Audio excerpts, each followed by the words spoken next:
A man hijacked an airplane, demanded $200,000, jumped out with a parachute into the darkness, and was never seen again. No confirmed body, no confirmed identity, and most of the money was never found. This is the mystery of D.B. Cooper. November 24, 1971, Portland, Oregon. The day before Thanksgiving, a quiet man in his mid-40s walked into the airport. He wore a dark business suit, a white shirt, and a black tie. He gave his name as Dan Cooper and paid cash for a one-way ticket to Seattle aboard Northwest Orient Flight 305. Once on board, Cooper sat near the rear of the Boeing 727 and ordered a bourbon and soda. Shortly after takeoff, he handed a flight attendant a note. At first, she didn't think much of it.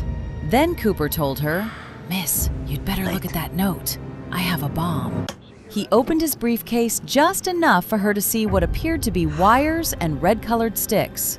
Then he calmly gave his demands: $200,000 in $20 bills and 4 parachutes. The plane circled while authorities in Seattle gathered the money and parachutes. When Flight 305 finally landed, Cooper got exactly what he had demanded. In return, he released the 36 passengers, but he kept several crew members aboard. Then he ordered the plane back into the air, headed toward Mexico City. But Cooper wasn't planning to stay on the plane that long.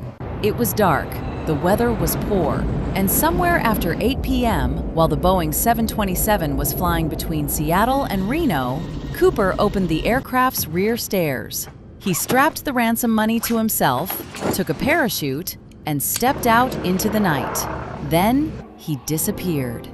The FBI launched a massive investigation called NORJAC, Northwest Hijacking.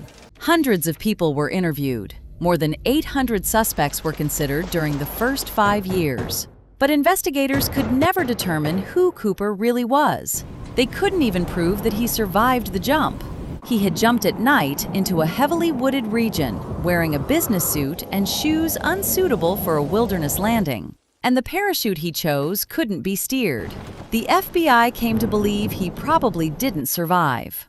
But then, 9 years later, the mystery became even stranger. In 1980, a young boy digging along the Columbia River discovered 3 deteriorating bundles of $20 bills. The total was $5,800. The serial numbers matched Cooper's ransom money. But Cooper himself? Nothing.